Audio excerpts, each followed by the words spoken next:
was gonna say it's big Good red. evening, guys. We are live.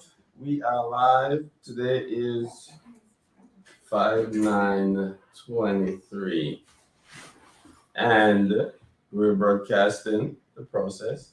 Let me know, guys, if you have an echo on your end, on the listener's end. Let me know, please, so that I could rectify that. We're just chilling here. Who's that walking by? We're just chilling here. No. We decided to go live and have You gotta stay on a conversation about the week, how things went. We're all excited to be here in Nashville, Tennessee. And I'd like everyone to introduce themselves from left to right. You got me. Okay. Lila Price. Amina Odor.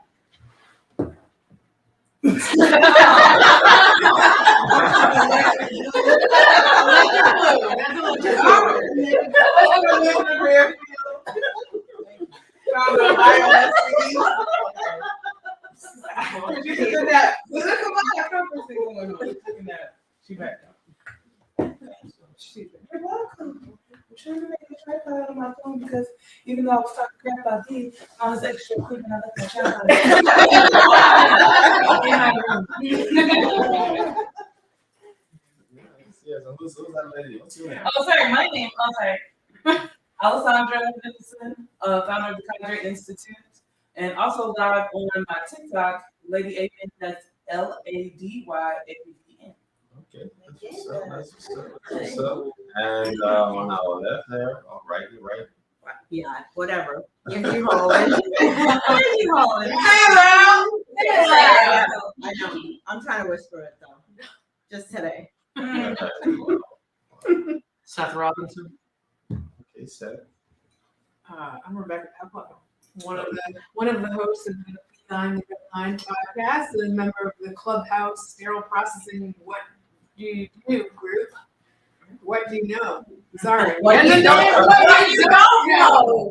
Don't do it again. I've been talking to Jesse Lopez too much today, so what do you do? You stirring the pot. And the podcast. So guys, just want you guys to do one thing for me, everyone listening, please.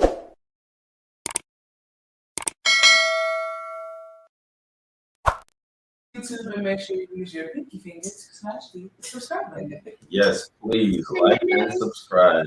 And also ring that hit that notification bell with your pinky finger so that you will notified every time we have new content coming out. Thank you. So what's the topic for tonight? We want to just hash over what how the events this week went, and just get some input from the team, the Sir Boston family, on how things went, how they feel. Well, like walking into the conference center was nuts. I don't know about you guys, but my first impression was like, I feel like I'm in a jungle. Like I'm really into nature and like plant identification, and so I'm like walking through this greenhouse basically. I'm like, what kind of tree is that? What kind of flower is that? Like just total. I wanted to mind blown. That's Beautiful. If you guys haven't seen pictures or haven't seen any of our pictures from the resort, like definitely look it up online. Some really awesome plant species that they have up here. I think one of the boat guys was saying there's like over 200 types of orchids in the property, and you can see them like in the trees and all that. Like, it's really cool. So Definitely Breathtaking. Yes. Piggyback on that, not just the architecture. I loved the terraces. That whole style made me feel like you were on the city apartment block, looking down as far as the style. It's breathtaking. It was a huge facility, housing many people, and it was great to be a part of that. It was. Hey, shout out to Veronica. Veronica's watching. hey,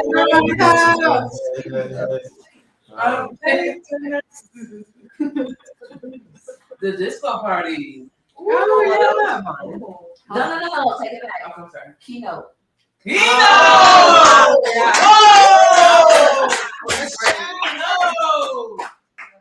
Shout out to Miss Sharon. we can't clean fast, don't ask. Like, I think that was that set it off, to set the tone, right? Yeah, she did a phenomenal job getting everybody like pumped. It was very early in the morning and people were just like clapping and just identifying what she was talking about, and she just set the bar very high for every other speaker. Yeah, the past, the present, and the future, the view from my window. So for those of y'all that weren't here, it's basically her perspective of where SPD started, the history behind that, present state, and where we need to go as an industry. And I really like that she touched on AI. I did not expect that. But also she set the bar of like we have to do better. Like education wise and training, like we have to do better. And performance-wise. Performance-wise. Not just, oh, nobody told me, or oh, I've never been trained, but holding yourself accountable and doing the process the right way the first time, just because that's what you're supposed to do. To keep your patients safe and your fellow colleagues safe and yourself safe. And one of the things I liked, she says, we're in a state where we should have no excuses. Yeah. We have everything to our availability. And she touched on points where she had to go out of this continent and experience experiences she's had where people had to use buckets, 3 bucket systems, one for each, one with some funky solution, and not still our winners that we have available to us. So what are our excuses for not being able to deliver serenity in our own lives? It's true. I mean, there are a lot of barriers. Hey, shout out to Tiffany Darrow. Yay! No. She said she wish she was there, so let me just give a round of applause to Miss and Golden. And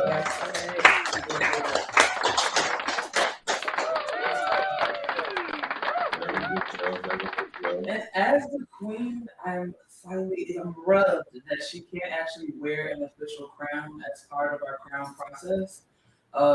3, I think it's silver for 3 and gold for 4. But she has a fellowship. She has, I think, one of our certifications in a fellowship. Correct me if I'm wrong. Yes, she's a fellow. I think that she qualifies more than good for a crown. Like you, Fellow, beyond. you were. Yeah. The topic, you put content out there that was researched, developed, you wrote 20-something pages worth of that information and provided to help the industry grow. And that's something that you have forever. But we know she is a queen, so I thought that was so fitting because it's coronation weekend, right? So that was like perfect timing with the crown. So that was so cute. You guys missed it. You didn't see the pictures, but it was an awesome thing. our bad. We were probably lost in the resort. Well, let me back it up. Like, I don't know much about the fellowship program currently. What do you do to start a fellowship? What's that like? Does anybody know anything about that?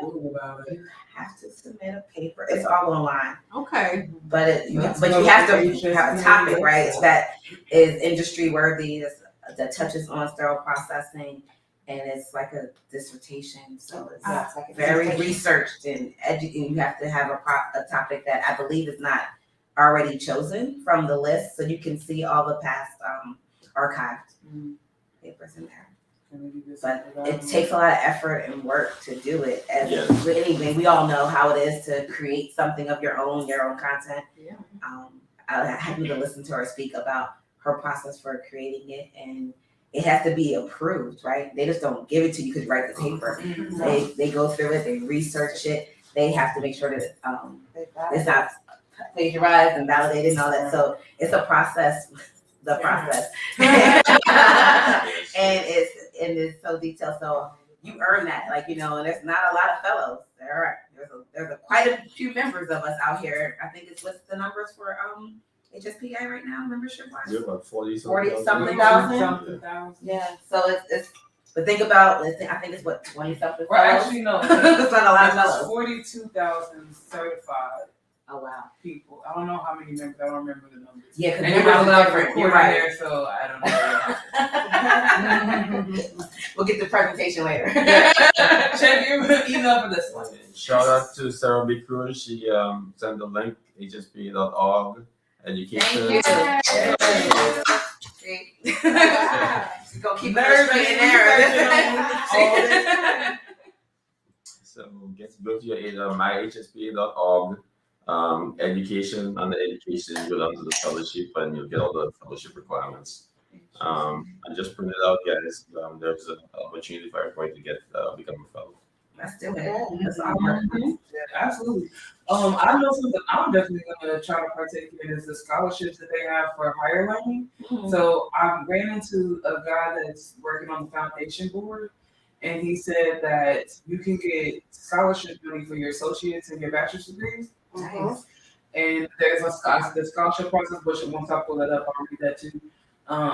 But that I think at one point they only had like 3 or 4 people submit for something. So Just now. yeah, so it's just not on opportunities, and I'm sitting here scratching my head because someone that I may or may not work for, they don't even offer tuition reimbursement until after you work for them for a full year. Which is freaking ridiculous. Are you a traveler and you get like And you got that nothing. No travel company is offering tuition reimbursement that I know about. I've never heard of it. So I don't know. I worked at one company that actually provided a full ride to Amazon. What is the look it up? Ashland College online.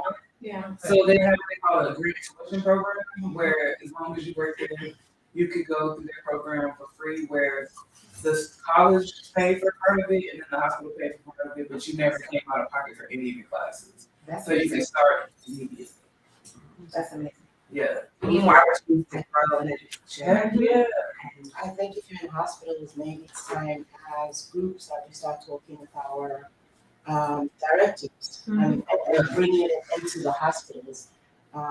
Basically, that's something we also try to do in my hospital in a situation whereby we use the reimbursements to pay for the staff to get educated while they're working. So they pay workers studying, doing the whole process. They don't have to struggle. Yes. That's the whole deal. Because people are going through enough. Let's change that narrative in our own cities. Let's work on that where we can pay for others to develop themselves. Maybe someone from laundry for EBS. I wish there was a training happening here about how to do that. A lot of us have done it, are doing it, but we need to train more of us to start those programs. I could honestly say that the first time I ever did the education forum, that's what I thought I was getting. I was like, oh, it's going to be something about being an educator. And Child, $100 extra ticket on Saturday morning. yes, and I thought that in my mind. Talk about it. Look, so I thought it, my first one, I'm like, I'm an educator forum, this is for me, right? And nothing against it, it provides education, but I thought it was going to be truly a collaboration. I thought it was going to be a collaborative meeting of educated people, educators out there. We're going to get together and let's do it. Right. Let's share competencies. Let's go into. Let's share genius. Let's Right. magnify ourselves. I respectfully disagree because last year there was a whole sector about taking high school students and you like diving into that sector and Which basically is so important in undergrad. right. So it was really interesting as an educator that assisted with interviews at that time to think about hiring these high school students and like listen to their program and how it I think if I can recall they had like a really awesome retention rate and we have at a facility that I may or may not work for we potentially have a high school student and multiple college students that will come in on their breaks and work and honestly like they just get it and they're there and it's actually pretty awesome. That's current about SPD is current. But the educator session this year, I felt was more impactful than last year a little bit. And unfortunately, the thing is, like, I really felt like the education and memory one that Okada presented should be something that could translate to the general session because they're but because the educator role is not defined in the industry yet, there are plenty of educator roles, but you still have the overall majority of your lead techs and your supervisors or whoever else is training them. Yes. So to And we know that, but so how does our board not know that? to put it in an educator forum, it goes both ways. It has a place in both, but I Yes. feel like because the educator roles are still growing and they're still being defined, and it would potentially benefit us if it was more in a general session at this current state of time, but the educator forum, I think, definitely has a place. I would like to see a forum for leadership, leadership forum, but also I think that leadership And not a Structure. forum. and How do education, you do this job? but also like Corey Ofsted and Marie Brewer did a talk today on how to get things that you need via Capital and just how to request stuff that you want. And they did an example of an S bar. They had links, they gave you examples of how to obtain a boroscope, how to get new things, and then you can download a template and fill it in. So like that's the kind of education that can lead us to do actionable steps. But I do feel that the educators forum is really important. It is critical. No, It needs I to be definitely want expanded. to say this. It's important. I just felt like it's I more want to network. Okay, basic education forum, which not just the forum, but we spoke about education and that will feel not being defined, which makes it difficult because you have some situations where you have lead text role doing because there hasn't been a standardized system in any of CPD's systems across the states. And which is a nice thing, we spoke about it today, but they would like to get that to a standard. In the education side of it, I think that you could look at how the organized education is going Yes. and utilize that concept and bring it to CPD. Because if we can have an educated OR, educator as an OR, Yes. why can't we bring that same I kind think of college would actually be ashamed of themselves for that. So this is where we feel seeing this color, this or how can I get the we're not realizing what we have. No. And we're not looking at it and saying, how do we already have a working system. Yes. Why are But we we're not putting those, not doing it?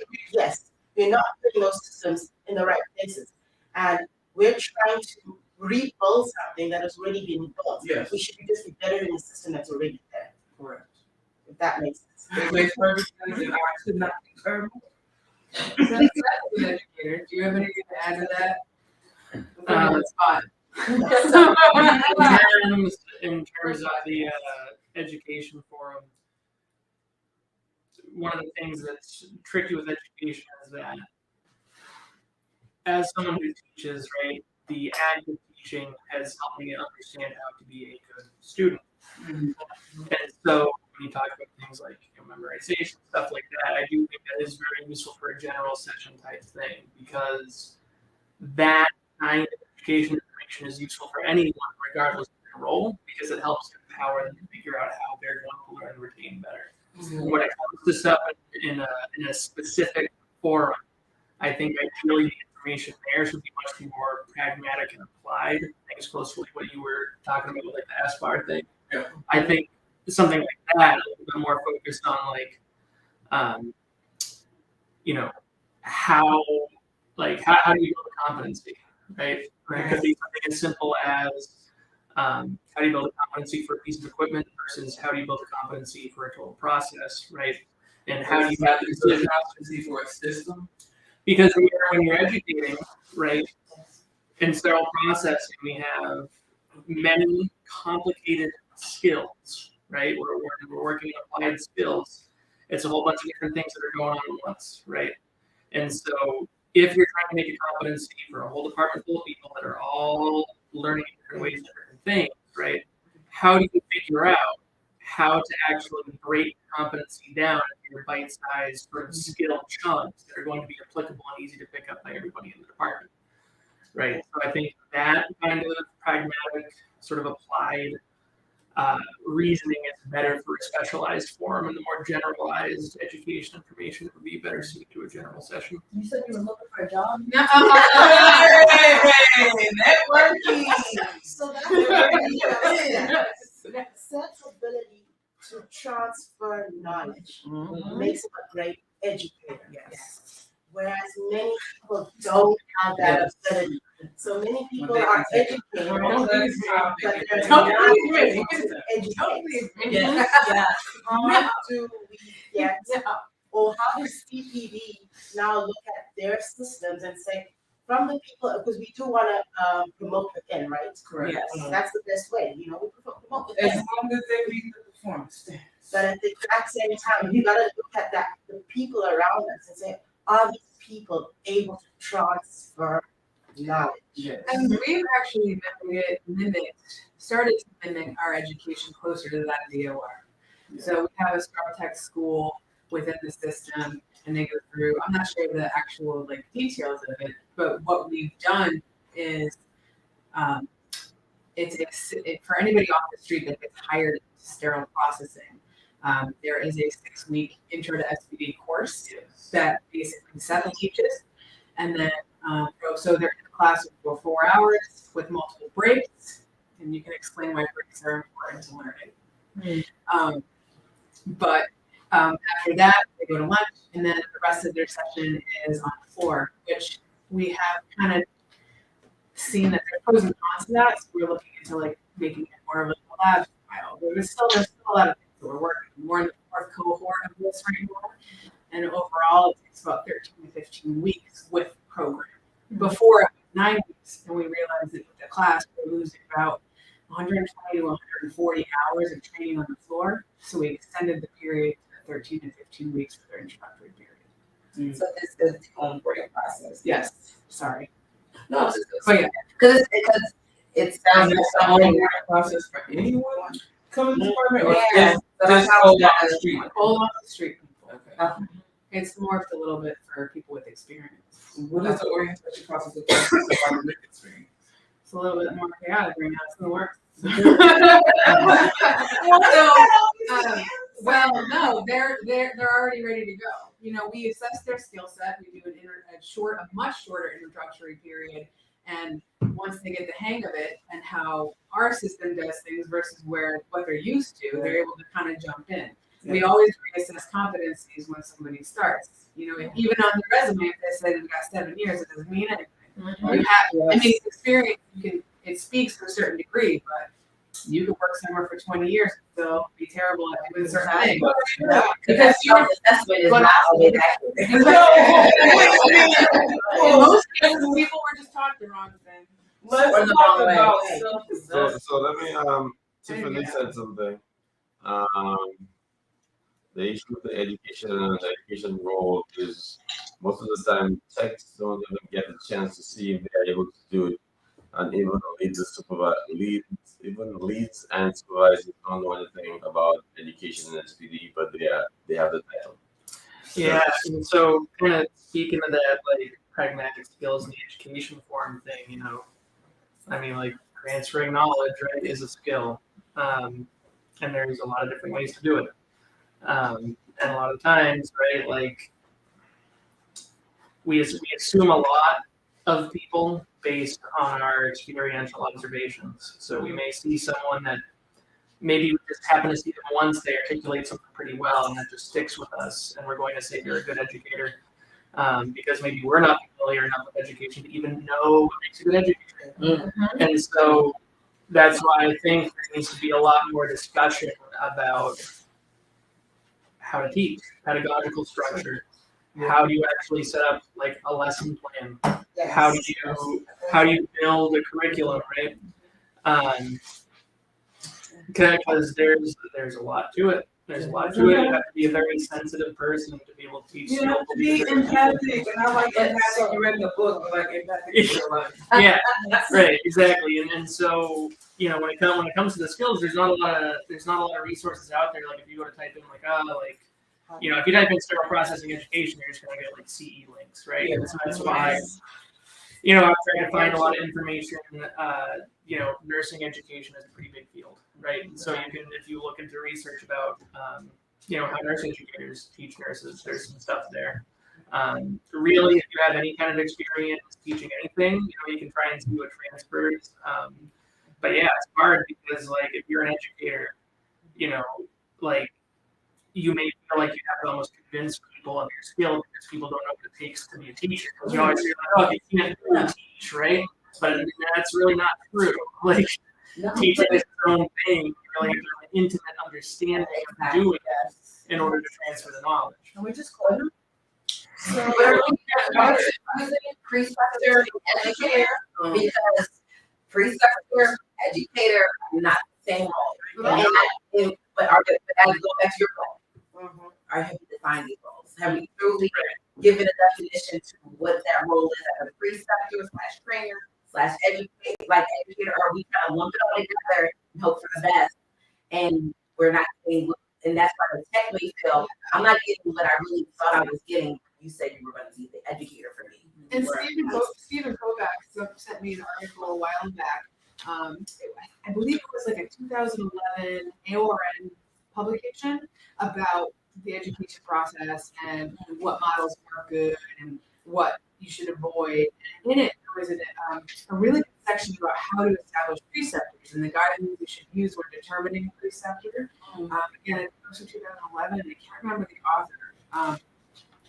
But yeah, it's really kind of game changing. And like when I was an educator, you know, we developed our own set of like social skills that you needed as an educator, empathy, and also skill set. But there are lots of things out there that define specific characteristics for a preceptor, and facility sometimes has preceptor guidance. Like our facility has a packet probably like this thick about how to pick a preceptor. And again, it's more geared towards a nursing, I think. But you can still take that packet and take pieces of it. Well, I don't think it exists already. Like, I think it's honestly criminal the way that Marriott Operative Services and SPD sit as like two wings of the opposite of the bird, right? But Marriott has all this resource and that sterile process is just not either getting or begging for. And it literally makes no sense. And then they look at you and they're like, why are you not successful? I give you everything you need to be successful. And it's like, because I don't have a clinical educator who has a precept team. I don't have service line leads. I don't have layers of management. I don't have an assistant manager. I don't have a director. I don't have, like, I'm not getting these things. I don't have IT services that work only in my wing. I don't have people that I can call that will come fix my computer immediately. I don't have them working directly in my department. I don't have dedicated EBS. There's nobody sweeping my floor. There's nobody mopping it. Somebody taking out the trash. There's nobody taking out the trash in SPD. At a facility that I cannot confirm is not that I ever worked at.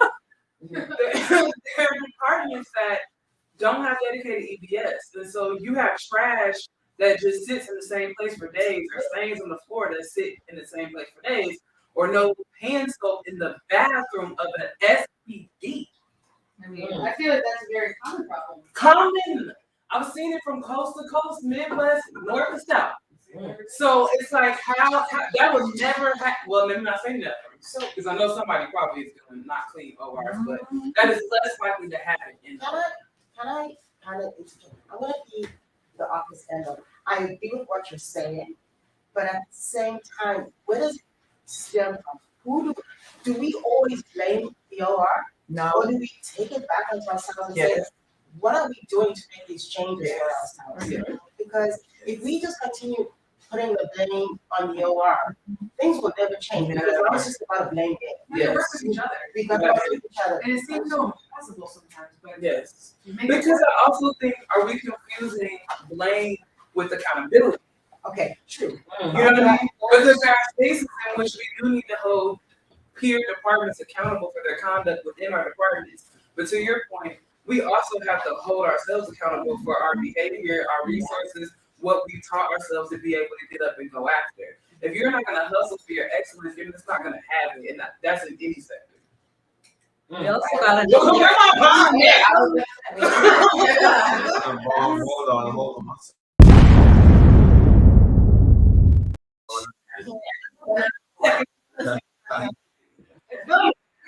30 minutes in, first bomb. Denard, what was your favorite part so far of the conference? My favorite part of the conference was Sharon Golden's presentation. Tomorrow he gets to read That was the highlight. In fact, when I So found out, far, because tomorrow Hasn't come yet, right? hasn't arrived, in which he officially becomes a board member of Drop the HSBA. bomb. Right?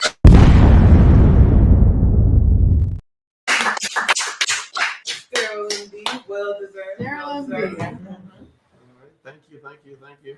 So I loved Sharon Green Golden's presentation, and I like Corey Oster's presentation also. Which one?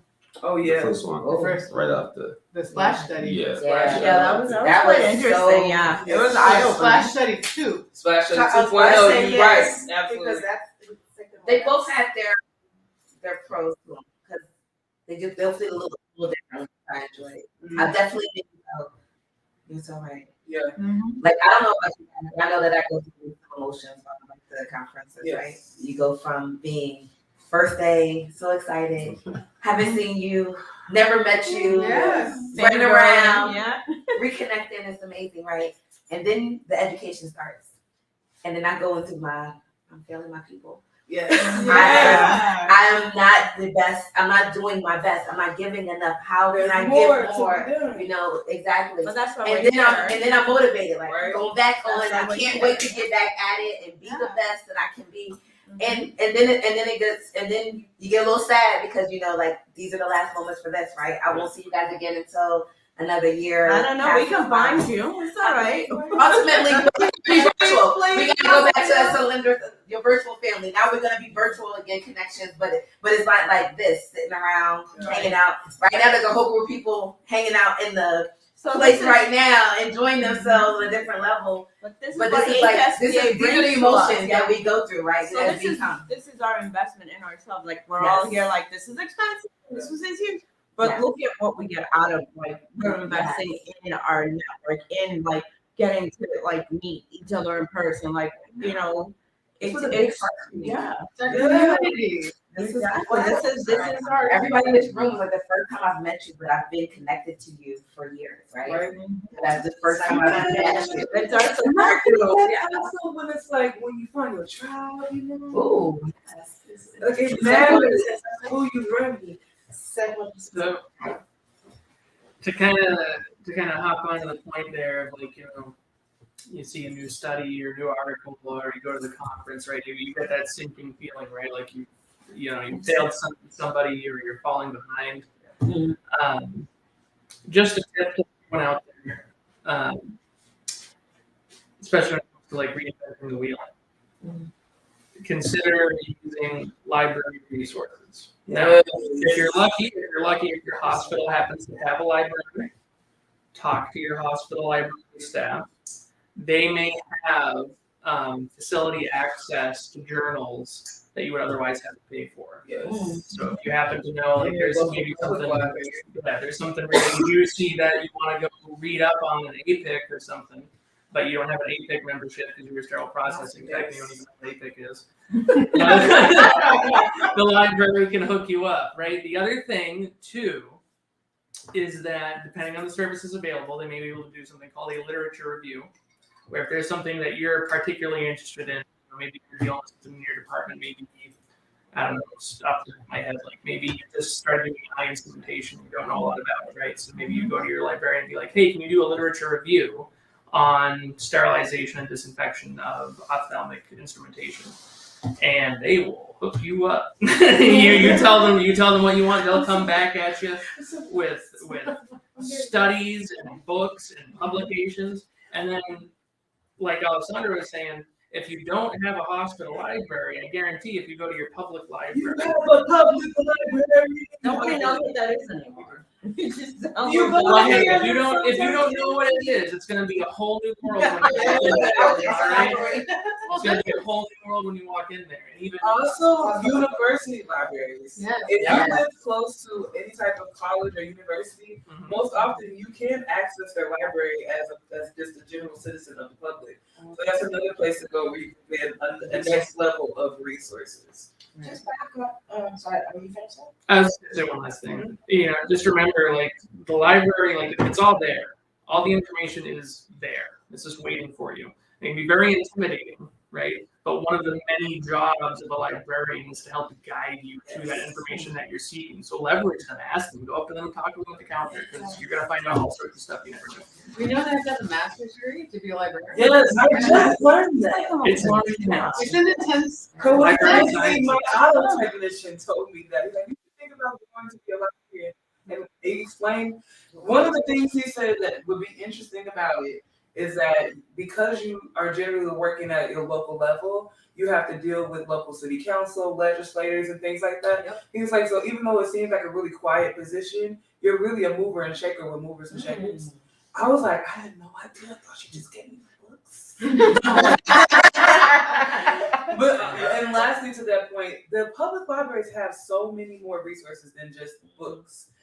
They have access to audio library books. A lot of times they'll have loaner libraries where you can go and check out construction equipment or anything like any kind of equipment you can use around your house. So they have lawyers in the library. They have reading for children in the library. Like They got archives.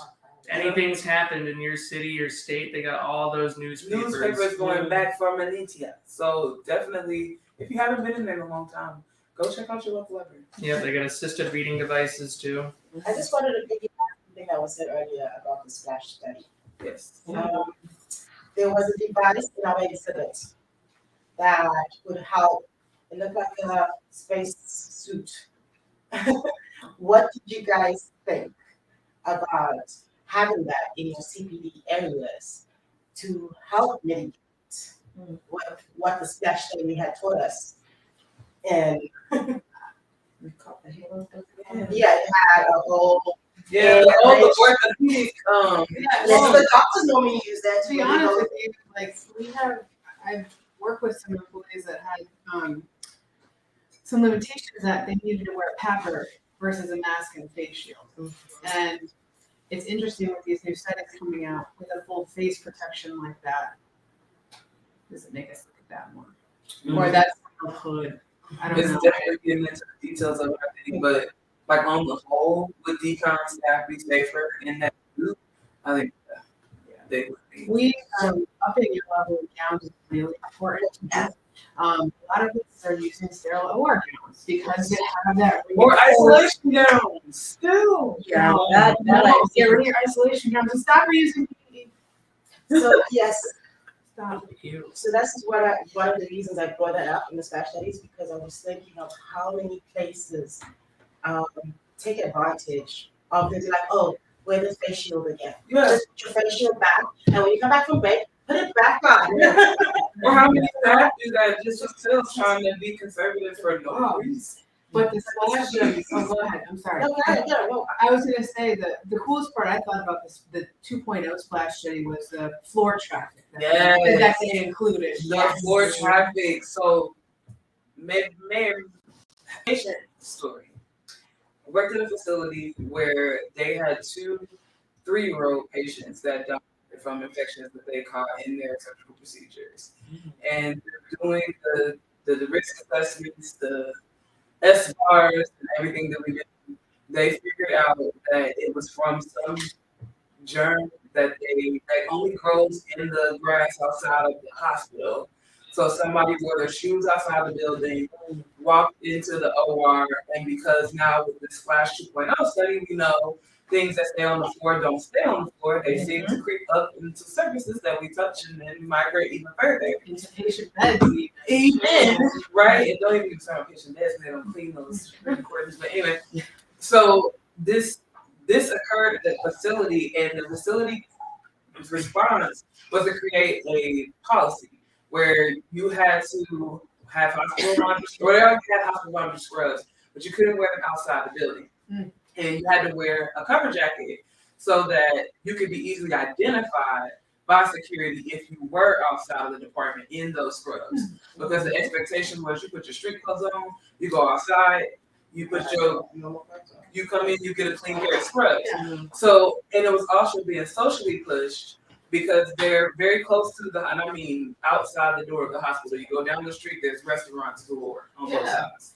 And the restaurant owners and community members were complaining because the OR staff were taking themselves down to get lunch in bloody freaking scrubs.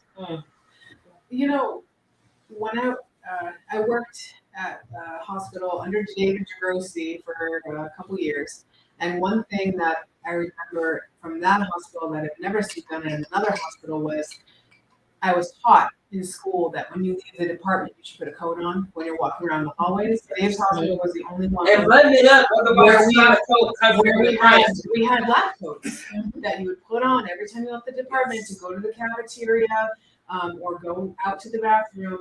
That was the only facility that's been that done in, and I really think that that's gotta get looked at again. So thinking back into what you're saying again, when we're talking about clothing. Now, I mean, central sterile processing was central for a reason. And everything came down from the rooms to central sterile processing. That includes beds, carts, commodes, whatever it was. Yeah. Now we're trying to evolve into sterile processing because we're technically part of the OR and not just a central place to just deliver everything. We're not distribution We're anymore. not paying thousands of IV pumps a week. We're still having situations where people's carts are coming from the rooms into central sterile processing decontamination, and they're being wiped down in decon. Yes. So if we're looking at a splash study whereby those bills are being wiped down. Yes. And those bills are now going right through your decon, They're literally putting clothing right next to it right all the now. way to the rooms. And that's if you don't have a cart wash. I know there's plenty of facilities out there where you have to wipe down the case carts. Yes. And those bills, I can tell you, Or even if they have a car wash, they don't have enough for their throughput, so they're still wiping some down and sending some through there. So these are things we can look at. I mean, Yes. as central staff, these are things we need to And change. these are tools now that managers can use when they're actually control nurses or their carry-out directors are not supporting them when they say, I actually do need a second cart washer. It's not really optional because each cart has to go through if you want to provide the highest standard of care. This goes back to the recommended practices and regulated areas of the SPDs, and that's been an ongoing battle for anybody in leadership or education in SPD is that, you know, you can bring that up to an executive team and say, hey, this is what, you know, this is recommended for it, and they will say, well, it's recommended and it's not required. You guys, you might want to skip it a little bit because we have a speaker in the room. Angie. I'll say it loud. So Angie, how was your presentation? How was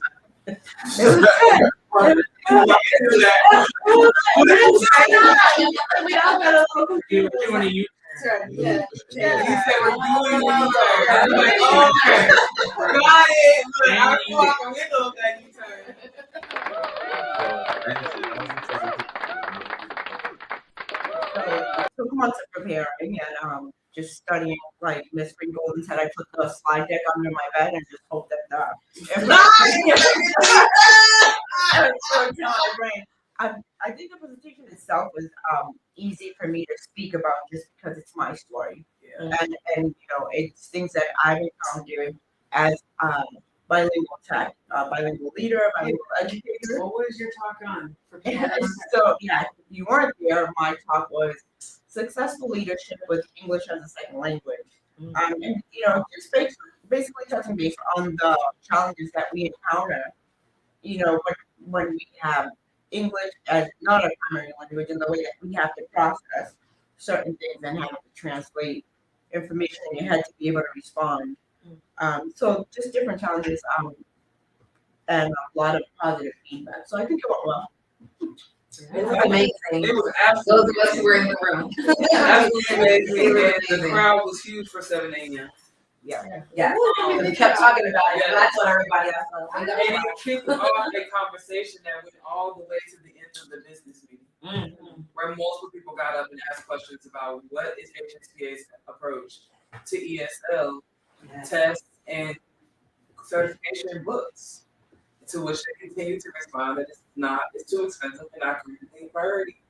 While CPSPD is really done with it, almost ready to launch. I want to ask you a question that's from behind your line. Okay. Here we go.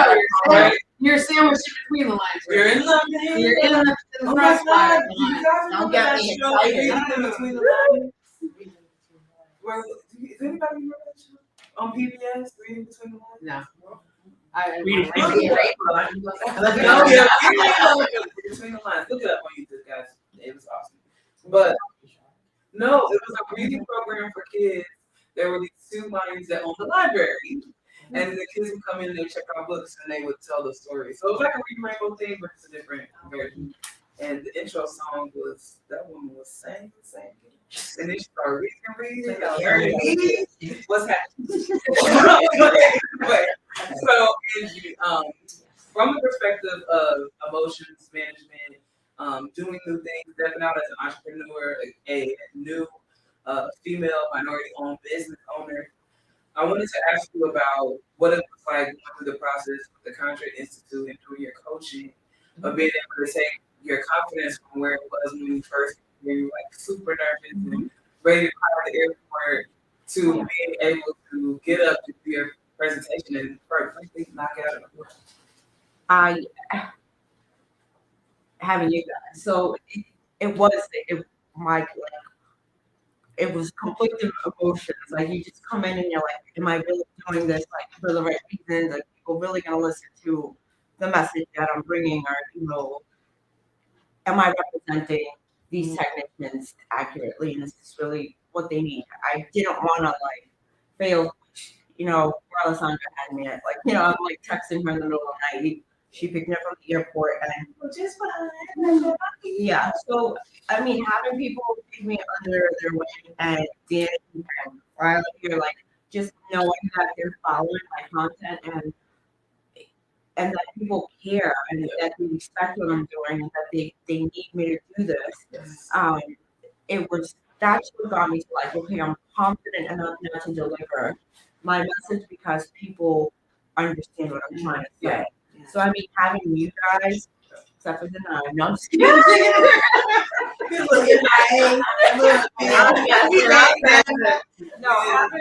Having all you guys as a support system was, everybody had talked to me one-on-one and said, you got this, we believe in you, and we know you're gonna represent us accurately because it's not just Latinos, guys. It's many cultures. There's 350 languages spoken in the U.S. And I think they said there's like 156 cultures that accept, or countries that accept the certification, but we currently only offer it in English. And I'd say one of the most frustrating parts for me, as a process person, as a process co-host asking questions, was they really had a disconnect about where the test is being taken as far as language division. So someone asked, where else is this test being taken? Where else is this being accepted? Basically saying what other languages folks are struggling with this. What other ESL folks are struggling with this? And the response was, Canada's taking it. The UAE is taking it. I was like, we heard you that English-speaking countries are not struggling with this.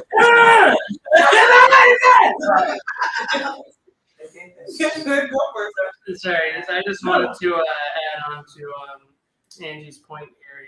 The kind of one of the experiences that I've gotten over the past few days was just seeing a lot of real authentic support. Yeah. Okay? And you can go to whatever leadership, educator meeting, talk, right? Yeah, you're taking those. It's really good stuff, right? But maybe you watch the PowerPoint, you forget about it, and your notes or whatever. Basically, what I'm trying to say is, something I try to tell students to try and kind of like help with the department culture. Something that's been talked about a lot this weekend too. Yeah. Is just if you see something you like that you want to see more of, you need to encourage it. And so even if it's really simple, maybe just like someone notices that you're about to wrap a bring you a piece of wrap, say thank you, notice it. Yeah. And don't just say a silly little mindless thank you, like look at that and be like, hey, thanks, that was really helpful, because it was, right?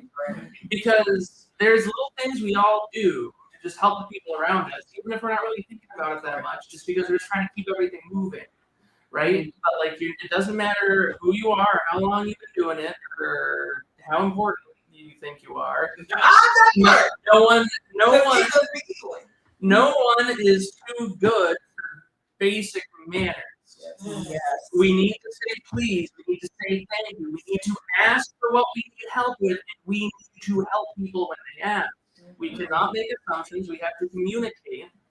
We have to be honest and direct, and to offer real material support to each other, just in the basic everyday stuff. Yes. Like, hey, can you bring me a couple caskets? Or like, hey, I forgot how to read the biological. Like, can you come here and give me a hand? What I is it? literally witnessed the staff member drop down to his knees and tie his coworker's shoes. And everybody around was giggling and laughing and started making the sexual innuendo jokes. And I was so instantly pissed off about that because I thought what he did was absolutely beautiful. Yeah. He didn't even bother stopping her to say, hey, your shoe is untied. He just tied her shoe because he didn't want her to slip or fall. And like that's a real reality in our department. Yeah. And you have that whole high, like Roy was saying in the Splash 2.0, high performance teams are safe teams. That's exactly what we're talking about. Mm-hmm. That's a high performing team in that action. There's a huge like uptick in facilities focusing on DEI now. Yes. So that kind of ties. Performative DEI, in my opinion. But yes. It ties into like exactly what we're talking about too. You know, we're in an age where we need to start expanding our boundaries and start including more people so it can be that much more accessible. If you want the industry to expand, we need to make it accessible for as many people to get their education as possible, because you know it's not getting done in the Well, not hospital. even just to get their education, but to fit their scrubs. To be able to have the right size gloves, to have the right fitted jackets, all kinds of stuff, or trans issues, LGBTQ issues. Being able to be safe in your department and feel comfortable is massively important. And I don't think it gets enough support. One more behind the red line question for you. As your first time, was this your first time speaking on a stage like that? Yes. So afterwards, when you had this large conversation going all the way to the end, and you have so many people that have English as a second language speaking up and saying all of these things, and then also having people come to you saying, "Hey, we really made me think about this." How did that make you feel? To the point where Spirit says from the business meeting saying, we're going to talk to you about what we need to do. Like my message got across. Oh, yeah. And Say it loud enough this time! So to say it loud has always been about, it's not about speaking louder, it's about speaking effectively. Yes. And it's the proper delivery. If we constantly focus on the negative aspect of a situation, it's like, this is a problem, this is a problem. Yes. We're not going to find a solution. If we present it if we spin it to a positive way, or present them with positive solutions. I don't know. I wouldn't take the word positive out. It really made Because I don't think it even really matters that the message is so much about it being positive, but you're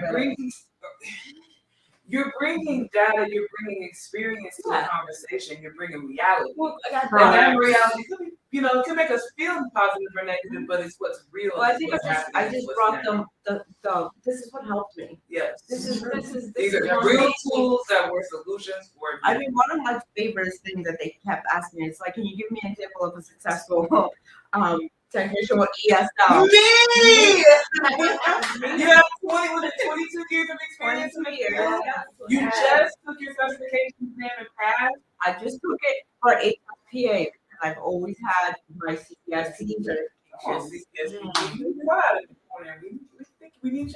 So I wanted to say well done to you because you brought up a very important topic and you highlighted it at a very important space.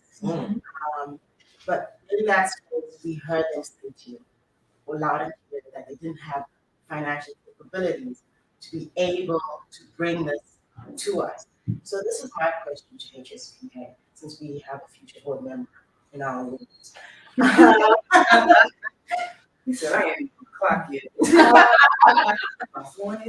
We have a situation where we said they're worldwide. Why is it that we're not looking at the funding that comes from those places that is worldwide and creating books from that is utilized from those specific areas? To develop. So So I know that the issue books were that USPA books were available in multiple, at least in Spanish. It was nice about volunteer though. But it Haunted was available. I think it was the 7th edition. Yeah. So it was available. Now are very pricey, but again, CSP is working on it. Look how much awareness you brought them. Like, look at this. So You imagine, literally restricted the industry. So No matter isn't what that- happens, well, like, for me, How? for me, as like a Caucasian woman sitting in the audience where it's my first language, yeah. it made me think about folks in my department that English is a second language. Yeah. And sometimes, like, when I'm having conversations, I realize I need to slow the hell down Slow when I'm down. talking to them. Because then I try to put myself in their shoes, because what I did, like, I don't speak French fluently, but I know a lot of it. So, like, as you were saying things in English, I was trying to translate them to French in my head. And it was like, I'm not fluent, but you know what I mean? Like, even that, it gave me that perspective. And I'm like, holy, whoa, like, this is, it just changed my mind. You weren't the only one. So Yeah. not only did the ESL community come to me, but I think, thanks for bringing this up. We appreciate like what you're doing for us, but also people that leadership that are Yeah, not they were ESL. It just makes sense. They Like, wanted to know how they can help their employees and how they can be better managers for their employees. I was very inspired by some of those questions. Yeah. So hold on, guys. Jeff is on. He said, "Hey guys, correcting you guys. True transparency makes it." Let me put this up on the screen. True transparency makes it acceptable to be uncomfortable with uncomfortability. A leader needs to be humble, loving, and empathetic. I heard one time a great leader has always been a great follower. Yes. Yes. Yeah. And what with you on that presentation? Also, hold on. Sorry. Tiffany says good night. She's had Good night, a good night, long night, and and Veronica says put him on last time. With that one. So yeah, all right. I was With you doing your presentation for the first time, I know like before you be prepared, you were hyper focused on the message that you want to get across, and how you're going to be received and perceived. But now you have essentially become a representative for an entire community of people from all over the world, not even just Puerto Rico, where where you started from. So, like, really literally qualify you as Change Person of the Year for 2024. What does that feel? energy flow. What does that feel like for you? Well, it could be some pressure because I'm like, I was like, I really gotta sustain that and make sure that I'm staying like firm and being slender talking about this. The road I want to take and why I started this movement. Like, Maintaining that vision. yeah, like maintain your vision. Thank you. See, this is a bilingual thing. I just lost the words. Yeah. So like stay focused on that. But I mean, it's an amazing feeling because, this topic has been brought up. It's been brought up, but it was heard and it was received, and actually I was like, I'm gonna have to be ready to battle because I thought it was gonna be in a defensive way, and it wasn't. It was received in a very positive way and a very like, what can we do to help? So we have a guest join us.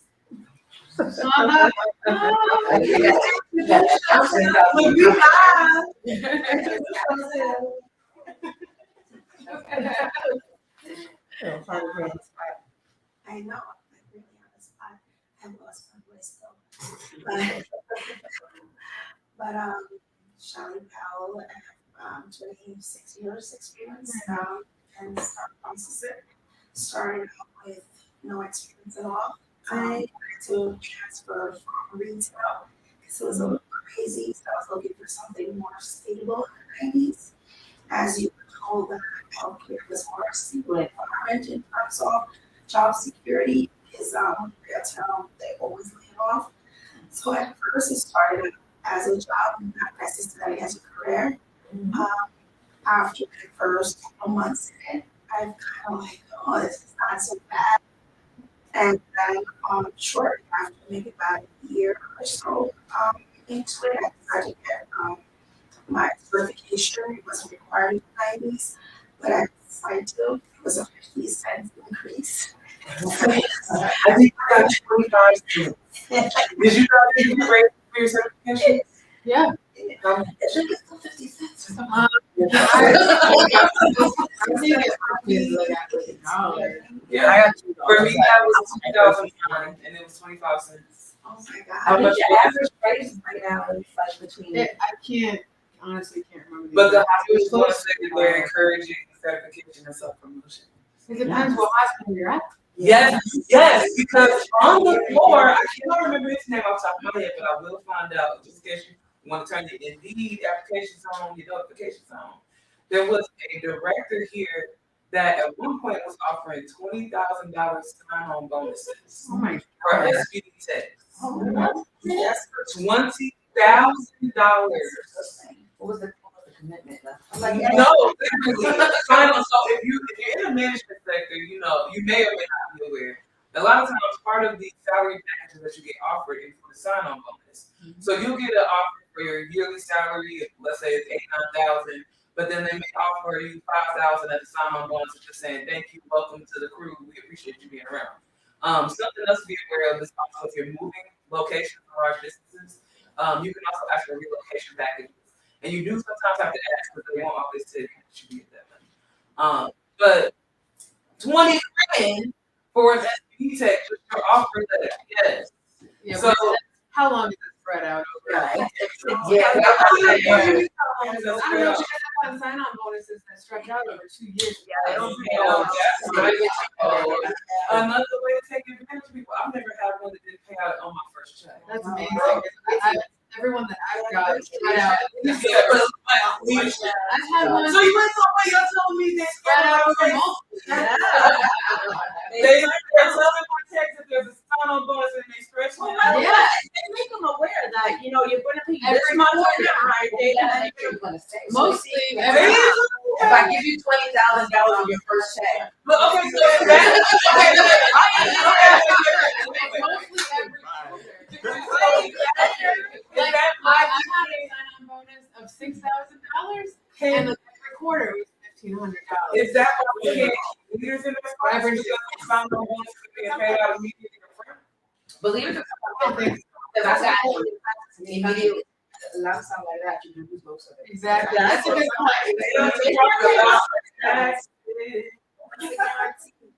What are the That's what I'm saying, because I know that if you come up like a 2-year commitment, I A year type of ain't Yeah. Like, just so give me that's when I $20,000. got this year. and I honestly feel the same Like, I thing. So tomorrow, Guys, hold on. Veronica's going to bed, so she has to do her Friday. She has to do her Friday in the morning video. She has to. I know, and they're very positive one. I don't know how she does it, but She well, does. tomorrow, Thank we you. have sessions and then the keynote. We did. So, everybody's here tomorrow. Yes. I need someone here till Thursday. I'm here. Okay. I'm just gonna sit my by myself like a weirdo. No. We will be back at the process clubhouse and we will be in the pool. yeah. Oh, I ain't getting that. I already tried. We can't be doing that. We're trying to come out though. We got. So tomorrow, I think there's what, 2 general sessions and then I think it's Natalie Lynn's the keynote. So I'm very excited about that because I think we didn't last year. Did she get the honor award last year? She did. And so I'm The very, change person of the year, I think. what she was. Yeah, I'm very excited for that. That was a good conference. Somebody that made actual real lasting change. So Yeah, I'm excited for that. I saw her today. She's a little nervous, but I think she'll knock it out the park. She will. She always does. She's Oh. always nervous and Yeah. It's not right.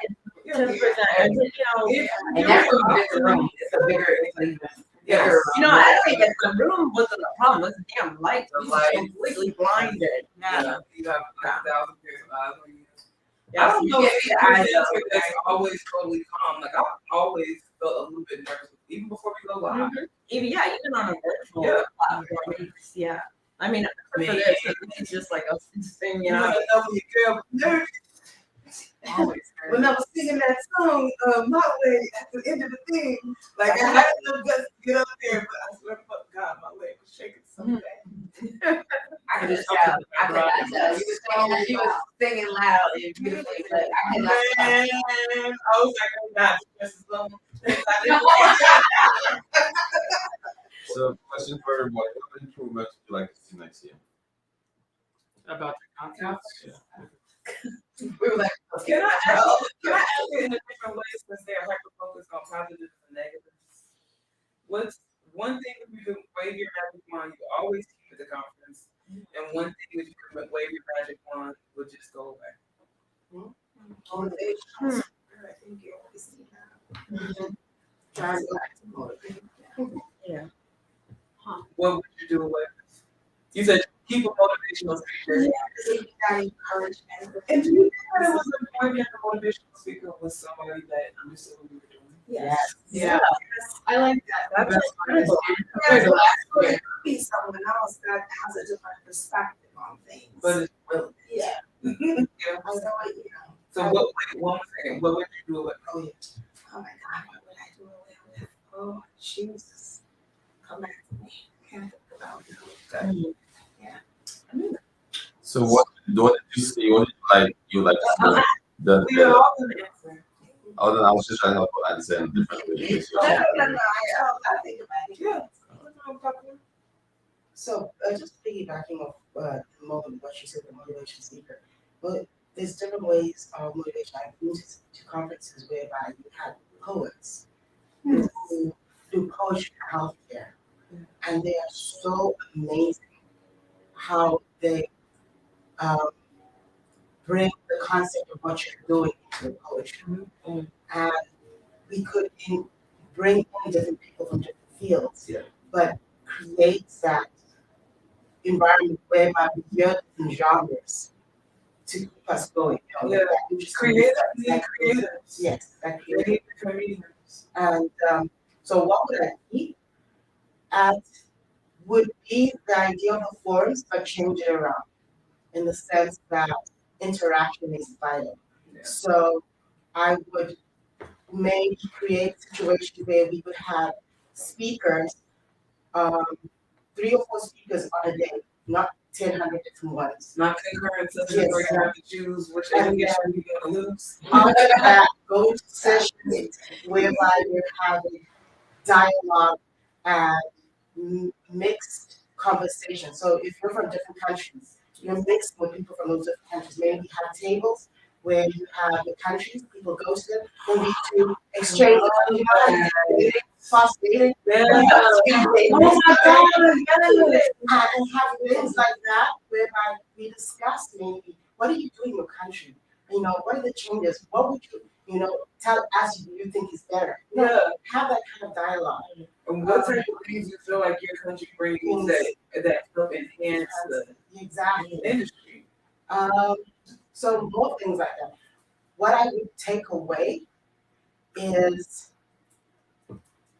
I think I would take away whereby if we're doing topics based on standards, I would take away them being PowerPoint conversations and create them as being something we discuss as why we think those standards are important. Yeah. That way it relates to our jobs and we tend to understand them better in that relation to us. becomes more like a study session of application rather than just Yes, reciting from the PowerPoint. exactly. That's an awesome idea. I like that a lot. I think one thing I want to take away from the conference, well, I'm a bonus. I would take away lack of water because it was absolutely horrendous. How thirsty we were all the time, all over the place, Yeah. and how hot it was in that ballroom, and just the water wasn't even on ice over it. But I think one thing I think I'm gonna spin on my takeaway. One thing I would definitely keep is that Sunday night dance that's hosted by Mark. I think that's one of the most pivotal times of the conference because it's the first time you actually get to relax. You're not giving information. It's one of the first times that you actually get to start your networking process of meeting people because you're building your groups with people you know who are split up in groups with people you don't know, and that's how you start to really get to know people for who they are. And I think what gets missed sometimes in networking is that a lot of times why you get the offers for the job actually leave conference, or the reason why you get people that want to stay in contact with you and will think about you when they create the positions or go to places is because they got to know you and they liked you as a person when they met you in these relaxed environments. You know, so I think it's a really kind of almost a mini interview type of way, but the most real you could ever be in an interview. Because people are being themselves. Like some people are drinking, some people are partying, dancing, you know, but you're able to connect heart to heart rather than just, I have worked here, and I'm the guy for you. You really survive with people in alignment with what their mission and vision and values are, how they carry themselves. You dropped the facade. Yeah, definitely. I think as far as what I would take away, hope it would never ever come back, are the additional fees that are being instituted with the conference. One price, please. One price. And I think if it means that we have to go to a smaller expo floor so that we can afford hotels that are more affordable as far as, you know, hotel fees, parking fees, being charged for coffee out of your room fees, having 100,000 and doing all the things fees. Because my money paid for that. I'm just saying. Real, the cost was real. I mean, it's not in dollars. So, but I would take that away. That's what I'm going to do away with forever. Is the fact that our conference cost exceeds the average cost of, or the average savings account of the American work, which is about $500. And our people are still making $125 in places, and we need them in these rooms. That means that we have to make it affordable for them to be in these rooms. And if that means we need to better leverage our relationships with these multi-billion-dollar companies that are doing bids on our plate all the time, then let's do that. Do you think that the pricing of this conference is kind of on par with some of the other healthcare conferences? I don't have a clue because Well, I'm pretty much in my skill processing space. so some of like SG&A is really also really pricey, and you know a lot of those techs are going to be the same as we are. And So I think that it's something I that think we that also reflects my body though. A lot of scopes are being done by nurses. And like I know any conference is more expensive than what we're doing. And it's partially because some of them, not all of them, are making really decent wages. Now there are some nurses, of course, that are still in the dust. I know like the endo field, like a lot of endo techs just aren't. Yeah. But it is interesting, and I think comparatively it might be something to look at. Cylindra. I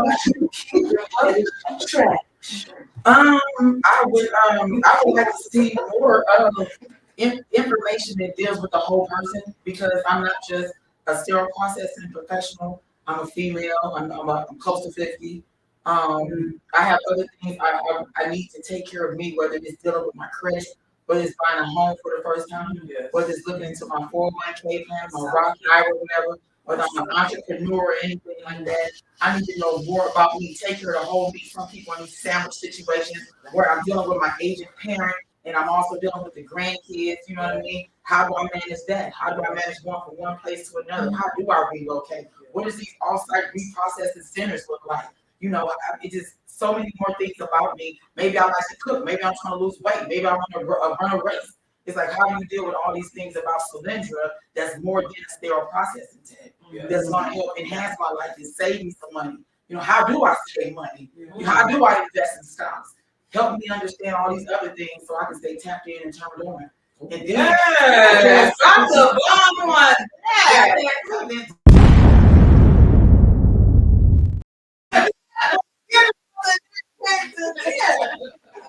But what I would get rid of, I'm tired of seeing the same freaking people. I want to see new talent and new people. Them same people that keep bringing their asses to the stages. Where are the people you gonna bring up after you? You're not bringing no other people up there and put them on them stages. You see the same faces is old. And when you put them up there, they pay like you Let them get paid like you getting paid. That's what I was always said that. nerd. Hey.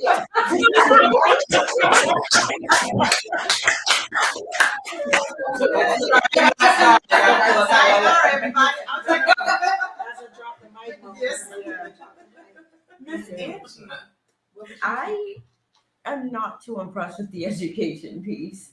I think some of the stuff, it's like stuff that we already know.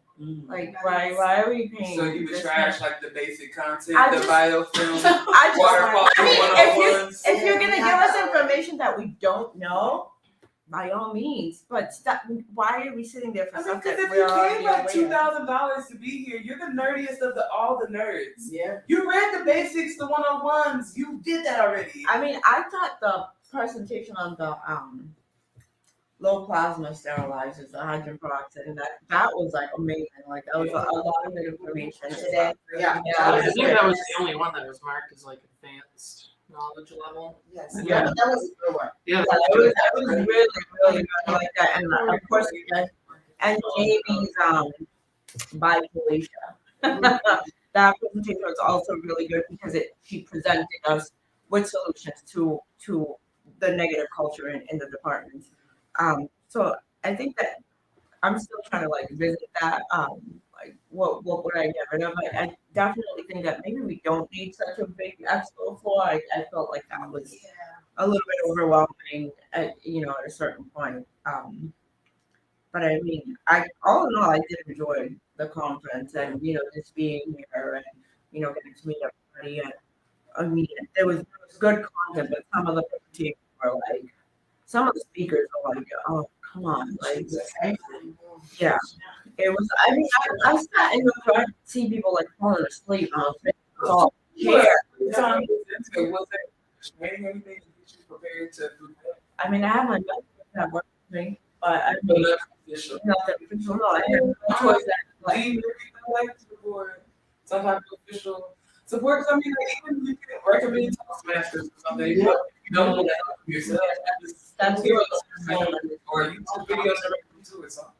I think HSK is opening up to pages and I'd like to Because if see they don't, that. they're gonna have to. Their membership is gonna be clearly. But yeah, that's it. That's it. So this is my first so far only conference. Just a quick note on the lack of water that was previously addressed. Remember that the real thirst trap is the conference.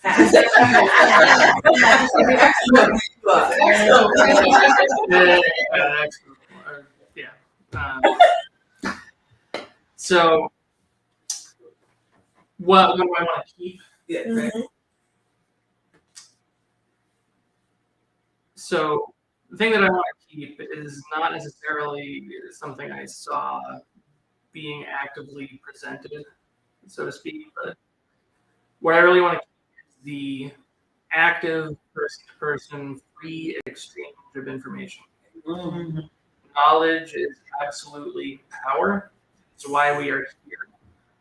And we need to have forums that actively engage and facilitate the free exchange of useful applied information. I really think Jamie's presentation on the I really liked her presentation because just out of the few presentations we went to, hers was the only one that really provided what I felt were very clear, actionable steps that you could apply to your environment. And I know a lot of times it can kind of be like a weird line with people where, you know, you don't want to like just tell people how to do things at their hospital because you don't know how the hospital works. But, you know, I think you did a great job of kind of giving like a good abstract guideline. Where you can be like, okay, I know the direction I need to go in, so I don't go to talk to a facility and actually do it through my facilities thing. In general, just what people talk, share is the biggest thing. I would say an example that was informal, but that I would love to see in a more formal way, was you, Rebecca, and I were at a lunch, and we sat down at one of the random tables that everybody hates. I gotta go find a table and ask people if I can sit next to them that I don't know, right? We all hate that part, but it actually sometimes turns out to be exactly what you need to do. Yeah. Because you were never gonna go seek that stranger yourself, and the conversation you end up having organically is mind fucking blowing. So we sat down at the table, and I don't remember his name. Maybe you do, but there was a young man that worked at some type of. He's a microbiologist. Yeah. Yeah. Okay. So as far as like genius in the room with genius, you guys were having conversation on topics that I know some things about, but not a lot about. But being able to listen to you both volley back and forth because you two clearly knew what you were talking about. Of course they did. Of course they did. And the crabinese and the crabinese was cracking. So, but I had no clue. But I learned so much in that 15 minutes of Smash Lunch and listening to the two of you talk that I really didn't need a presentation for, or maybe I don't even know I need a presentation for, because I couldn't digest the conversation before I listened to y'all talk. So like it's something that happens all over organically. Like I even did it with some of the travel agents that were at the travel agent conference. You run into them, you end up having this conversation. I met this lady that used to be like a rad tech or something, and she transferred over to the travel industry, and she said she's making pay. She'll never go back. But that'll be a TRS. So, but Yeah. formally, I'd love to see that. Yeah, and for the thing that I want to remove, I would remove the general ostentatiousness of the venue. Now, I don't. Was it too extravagant for your taste? Well, okay. Here's the thing, and I don't have any, perspective. I've never had to book a You don't big want to be on event the venue. indoor outside indoor experience. Well, and hey, it's a cool experience. It's neat. It's nice. And I like it. However, my impression is that, if you're going to rent out some amount of space, right? In this case, for this venue, right? Part of that price is all the crazy stuff that's in there, Right. Even if we're not using it, right? Like they got to charge a certain amount for that space because that space covers their ability to grow all those plants indoors. Okay, don't get me started. And it's cool and it's great and it's neat, but none of that is in any way relevant or helpful to our goal here. And so I'm not saying we need to go with some crazy like super Spartan or 80s Soviet brutalist concrete, but I feel like I would like to see more judicious choice of space that is really better targeted to our purpose and may not have an artificially inflated cost that we wouldn't be able to avoid. And lose money on. Well, Because part of the $2 million deficit was the roadblock attrition that we couldn't cover from last year. I mean, we're lucky. Our facility is paying for us to be here full ride. And it's sad that you're lucky. I think companies should be ashamed of that. But for me, like, this is a place where I would never otherwise be able to stay. Yeah. So I'm totally loving all this extravagant stuff. I am so excited to be in this group, Last this year, environment with all you guys, and there's there's now with the plants and all that And stuff. we had a freaking Thankful. rooftop pool party. We We had would never be in a rooftop pool club ever anywhere other in our lives. than the fact that we're providing coverage for CCSA's conference and we're across the street from hotels that we can go have this experience at. What would you do away with? Me? Yeah. What would I do away with? Did you say that? Well, the only thing that I would, oh man, y'all, the one thing that I really disagree with is that you have one day that's mostly expo day. I think there should be other time utilized with other sessions going on. So those that would rather not partake in the conference of the expo, can continue their education. That would And only you be get time to take the extra win classes. Yeah. And maybe not have so many of those concurrent. Yeah. because that's if I had to take away one thing, it would be the concurrent session. Because this is the second year in a row where there are multiple sessions. I wanted You want to go to more than one. second year in a row where there are so many ones I wanted to go to, but they're all happening at the same time. Correct. And Yeah. if maybe they were spread out through the expo, and that's hard because you want to make sure that the speakers have the right attention. Maybe if they weren't spread out, and maybe if they were on topics that were similar but not completely opposite. Yeah. So it's like I'm not having to miss out on a complete block of information, because I'm picking at the current stage. Because I remember last year when we had it was not only was it What was it? Sharon Combs, Sharon Combs, Monique Jones, Jones, Anthony Bondo, all at the same time. Exactly. We had to duck out of each room and go in three. Completely divergent topics, all super relevant to what We needed leadership them we all. did. Even us covering the conference, we were split up as 3 people running back and forth to the rooms to be able to get enough of the content to have our own perspective on it to do shows. So I can imagine what people that were just trying to learn were going through. So that would be my last suggestion is to try to find a way to have Not some to of mention those. in the back corner where nobody could see them But- eating all 3 of but those. hang on, were like, presentation. The first day they had the sessions that repeated Yes. over several times. That could be an opportunity to do on other days of the expo. Yes. So like if there was a session you couldn't attend that was repeating in those times, Yes. you can kind of use some of the expo time potentially. I like that idea. So, yeah. Something that I thought was weird that we don't really see there is our technology.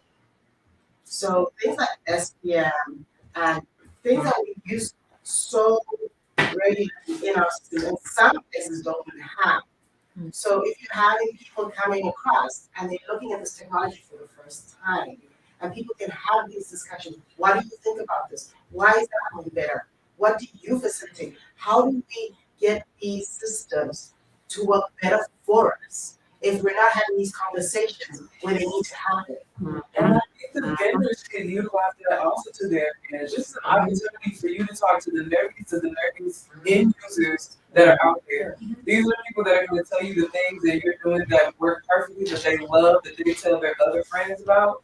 This is also the time they're going to tell you about that silly thing that you put in the IFU that makes no sense and is quality of your workflow. So you can actually utilize that time to not only create better subject matter experts. Like what if SPM was here or Census or any of the other ones that exist, TDOC, like what if they were here doing learning labs where you can actually give me better skills that I can take back to my department and maybe that helps me better justify. Because let me tell you something about perioperative.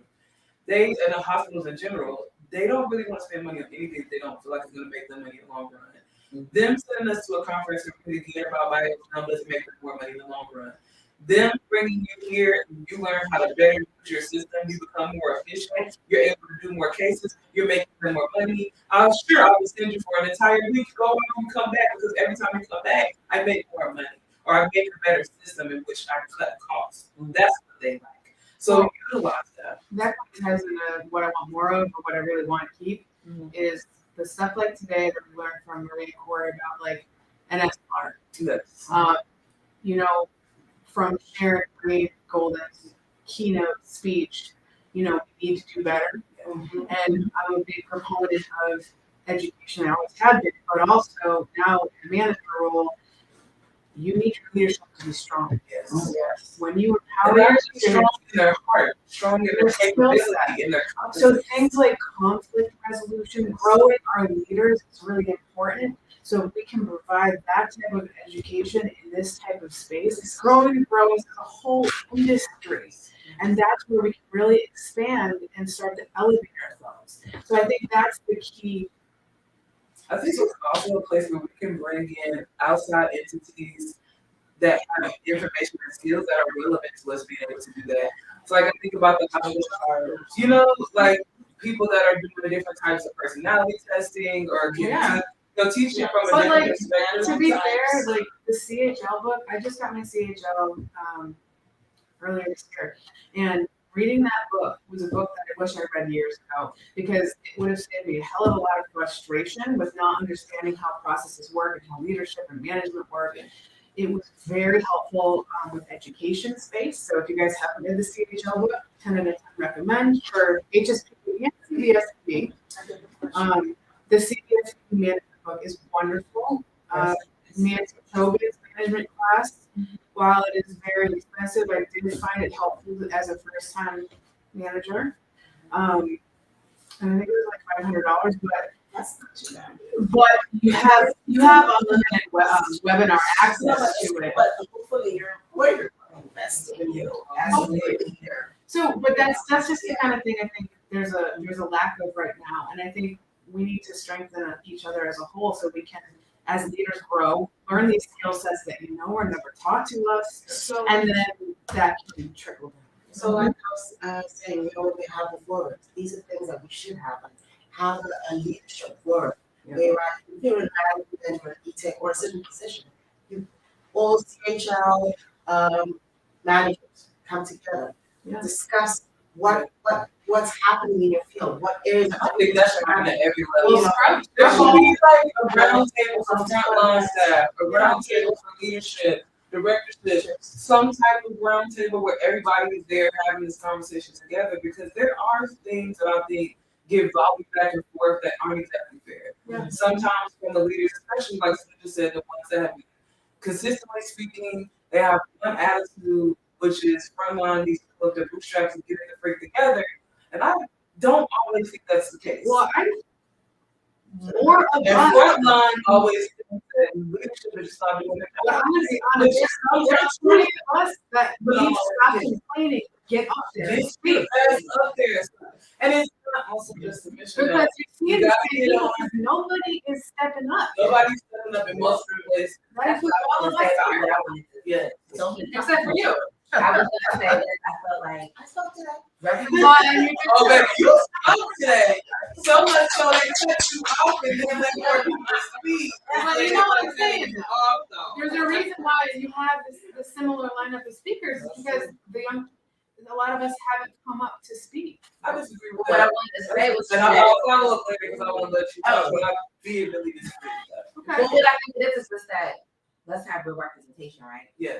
Because the speakers, The the people. majority of the speakers that are there do not represent the majority of the industry. I was gonna say that. And that's the bigger issue. And so I can get rid of something. Let's have true representation. You know what was groundbreaking in the industry? Maybe somebody else that needs to be nominated for Changemaker of the Year for 2024 was the Fresh Faces panel that Adam Okada was running.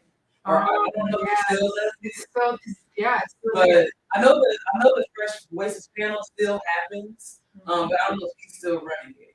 But I think he is, yeah. he streamlined that and got that started, and that has brought up so many speakers that are now traveling and now able to expand their entrepreneurship opportunities because he put them on first.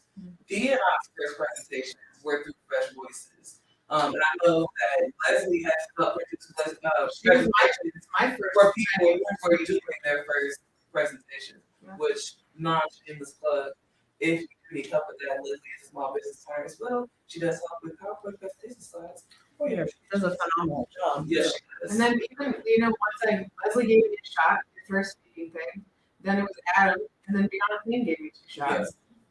So it just sets you up. It does. It tees you up.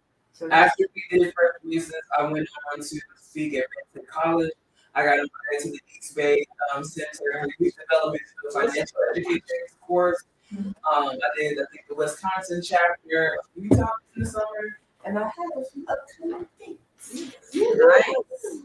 So I think that that's something, when you guys talk about having speaking engagements, this was pretty odd, speaking engagements, because people, they see people go to these different places and speak.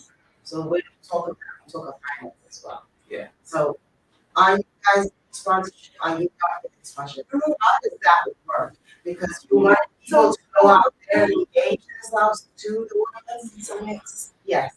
So Sometimes you do, sometimes you don't. Yeah. Sometimes I've known ones like more like adult community. I don't sponsor for it, but to me, it's getting other people who don't have a direction in life, Yes. a direction in life, and that within itself is rewarding. Because they wouldn't have known about store processing because they don't want to go to college. They want something else to do besides that. So I think it's a mix of where it could be, could not be. It's not just one streamline. And I would say a tip for the small business owners that are doing that, because I know a lot of us would be hard to make sure that we do a lot of work where we are servicing the community and we're not charging them for our services. Make sure also that you're enforcing out your services. Just because they're not paying for them doesn't mean you shouldn't have that documented that these are how much my services would charge and I'm letting that go for free. So if you need help with that from a business perspective, I think Jeff Wilson is a great person to talk to from SPT Services to just kind of walk you through being a first-time business owner. Okay. All right, that's it. That's loud. We still gonna be You didn't finish. I said what you wanted to remove. My removal, I agree with the cost aspect. I feel that this is I really truly appreciate this year how great it was to have a permanent facility that paid for me, that made sure I got there, that I ate, that I did all these wonderful things, and so paying for it out of pocket. I have a different appreciation for the conferences, but I also realized that so like I helped someone else get here because I felt it was important for that person to be here. And I would do it again. And so I feel like those are parts of us that we need to work more on those type of opportunities. And I feel like everyone said, maybe this venue is not the place to do it because it's not the ideal situation where, I mean, there are those people here who are roomed up and have room and have, and everything. Not on the Murphy bed in the executive suite. Oh yeah. But you know what I mean? Like, and so I think that we do need to think about that because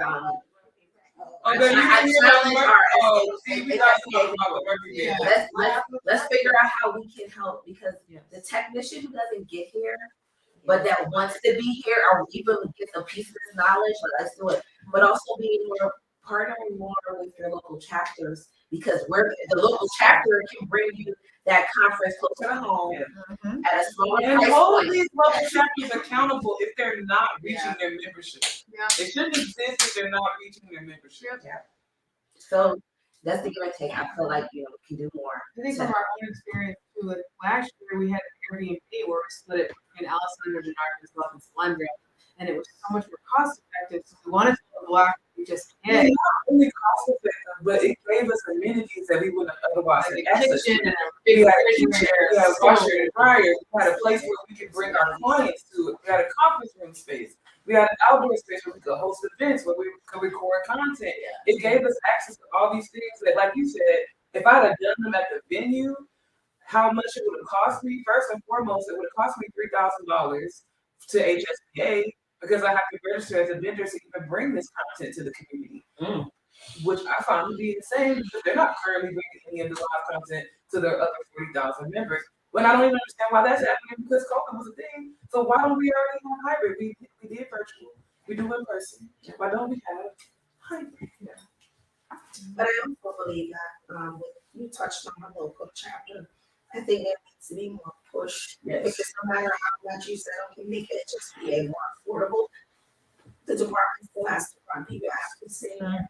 So, but I really find sometimes it's very difficult because you're not getting the help from the hospital to send those team members to make it available for them to go, because now everybody's into the getting their CEUs online and they're not getting any. Yeah. Well, they don't. I mean, the problem is they don't know what they're getting from here. Yeah. If you're looking at the marketing from the outside about what this conference is, it's not going to really give you a full spectrum about what you're truly paying for, which is access not only to information but to subject matter experts. You're building a network for yourself. Yeah. You know, it's not just I'm coming to get CEUs. And quite frankly, they might want to just let CEUs go. You can get so many of them free from everywhere. Why does it? It's not even that cool or even that relevant anymore that I get 12 when I'm here. I can get 12 driving in my car listening to Beyond Clean. So is that even what we're truly selling? I wonder if we could get to what it is people want from this conference. Maybe we could get them to come in. And that's why it's They don't even know what important, help like, is. on a local scale to Yeah, that's keep what the I'm saying, chapters local, accountable, yeah. keep the chapters going, because those of us that can't afford something like this, you can either go to a chapter event for free or under $60, under $10. Or even if I can't afford it, maybe I can get 5 days off of work. So that's what I'm saying. It's You know, so you can do that Friday, Saturday, Sunday conference. the local stuff And I is can drive so in. important, especially for those texts that are even on the clock. And we have chapters that are very active that are potentially closing Yeah. because they cannot get the members close to them to even come into what they're doing. Well, And I think that is something HSPA can Well, help my with. challenge with our chapter, I think I've been on there since I started in CS, have been president, past president, back and forth, because it's so hard to get people to even volunteer to this, especially within our area. Everybody is busy, life is busy, and people don't realize how much. Like for me, I couldn't afford going to the seminar, so my work for them at the time. So I looked for ways to get to the seminar, and by volunteering. And initially, I wasn't getting anything, but over time, I Make got it really cool. stuff. Show the perks. When we did that Airbnb, one of the things that Solentra said was that she had never been in a place that nice. And when we got to the place and we were dividing up rooms, I put my electric blue queen in the master suite. Now, even though I was running operations management and doing all logistics and booking the making sure I got the car rentals and everybody's got their tickets and everybody knows we're dividing up and we've got the room booked and they know we're coming in.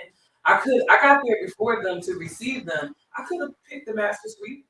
None of them would have challenged me. Everybody would have felt like that's fine. I could have taken it for myself, but I was receiving my team and I wanted to put them up as comfortably as possible. So I knew It's all right. she has set me and me up for a success that is beyond. No matter what we do from here on out, she was foundational for both of us to get started. For me, when she comes in the room, she's in the master suite.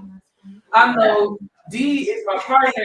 He's sharing this house with 3 ladies. He needs his quiet time. You see my boy in the lab. I put him in a room by himself because I know he needs that space. Right. Me and Rebecca took the twin beds because we was gonna do summer camp girl style no matter what. So you might as well put it together because that's what it was gonna be. So I would love to see HSPA just be more mindful of even the perks that they have, how they use them. Because I understand that the executive suites were free because of the amount of money that we had to spend to get the expo floor and all that good stuff. But maybe we don't, and I know I'm saying this before you get to go in it, but maybe instead of putting the board and ourselves in those rooms, we put our person of the year in those rooms. We put our small chapter president in those rooms. We put the people that have made a difference in this industry over that year in those rooms. Because they may very well be the first and last time they ever stay in a room that nice. And don't we care that much about them? Our board travels all over the world all the time. They stay in nice rooms all the time. That is not a special experience for them. Just to kind of, we discussed a lot of things here at this moment. And I think anybody listening to us at this point in time could put us on a scale and say, okay, where are we going? Are we saying we want the conference? Right?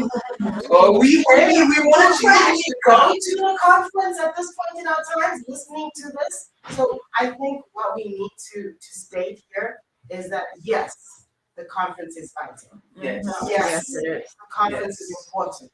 And yes, we do get good information, good networking at the HSPA conference.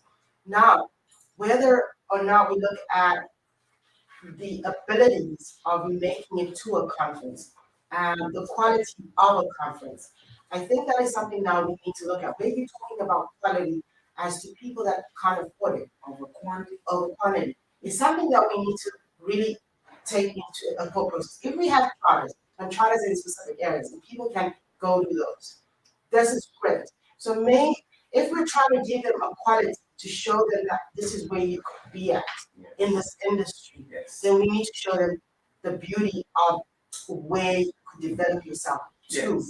So you show them those luxuries. The You show them those people that look and reflect them and can tell the stories that are familiar to them. Yes. You know?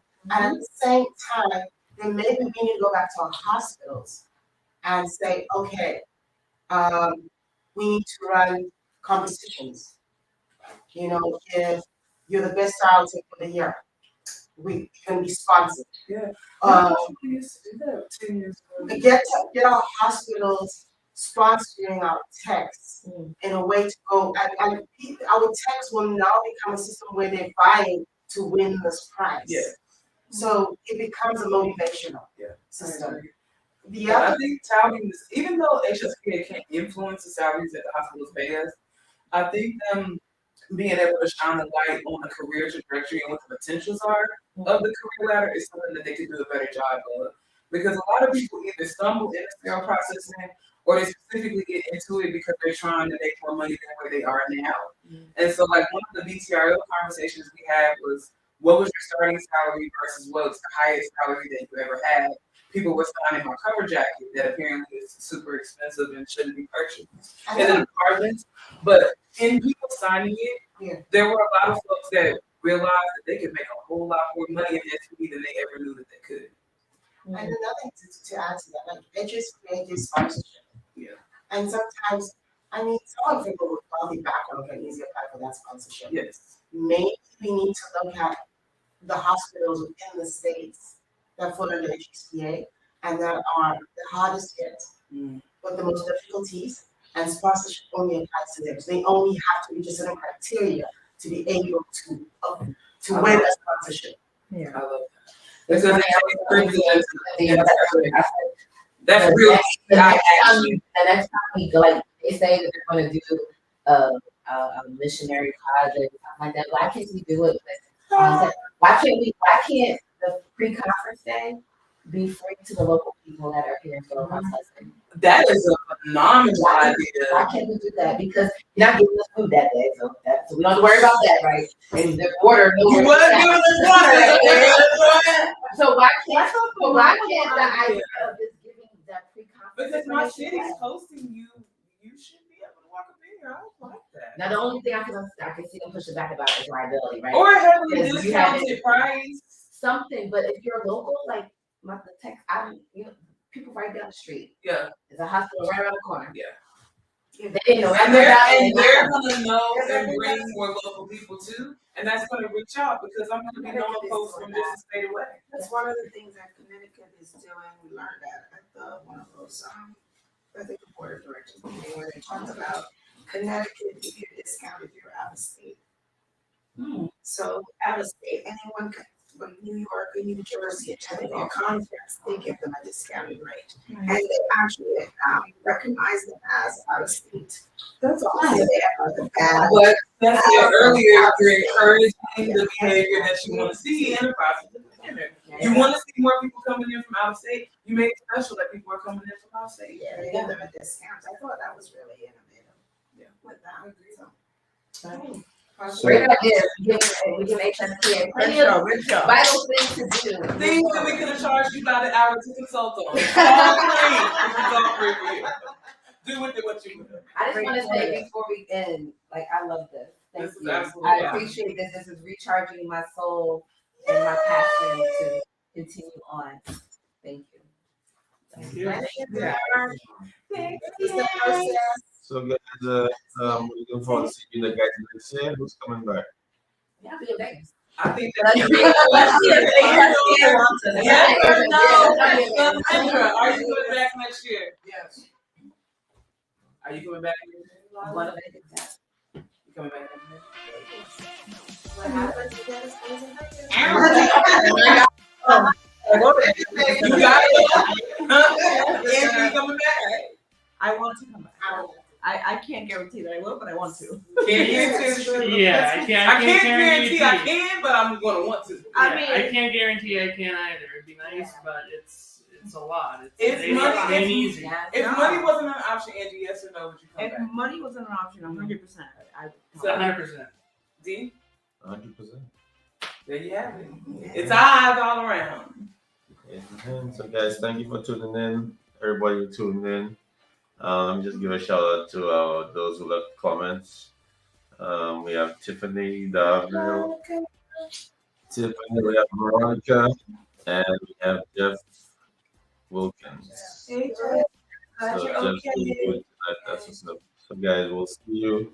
I'm your host, Alessandra, Lady Avon on TikTok, and that's my special illustrious co-host, Stereo MD.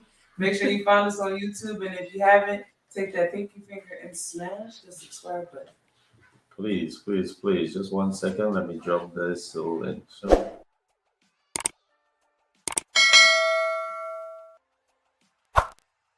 Tomorrow's the last day. Pack your bag. Check out is at 11 a.m. You have not changed it to 12 for yourself. You have to do that in the lobby because your key is automatically 11. You can put your bags in the front. A lot of people are free. So you can finish the conference because I think it doesn't end until like 12:30. 12:30. Also, logistically, y'all, get it together. Okay. Have a beautiful night. From the Love House. See you in 2024.